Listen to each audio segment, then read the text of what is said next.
Չգիտեմ, ոնց որ Տերան այդքան խոսում էր, ինքից միշտ ասում էր Էլիս, իքոլոգն է, բայց չի ճանաչում դեռ։ Սենց նկարներ էր ցույց տալիս ինձ, որ իրար ինչ-որ լավ տեղեր է գնացել, ինձ համար որ այնպես է խոսել են գալիս էր ինձ շատ սենց չէր պատմում էր, սենց ինքը սենց փոքր մոքր էր, հիմա է սենց ուրված է, սենց փոքր մոքր գալիս խոսում էր, շատ հավես էր, շատ սենց ուրախանում էի, որ ինչ-որ լավ մարդիկ կա, որ Ստելային ուրախացնում են այդ էտապում։ Ես այսպես աշխատանքից գալիս էի, ոչ մի բանից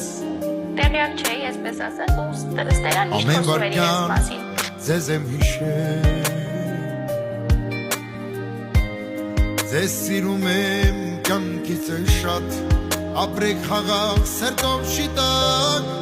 ձեր ժպիտն է ինձ տալիս նորեկյալ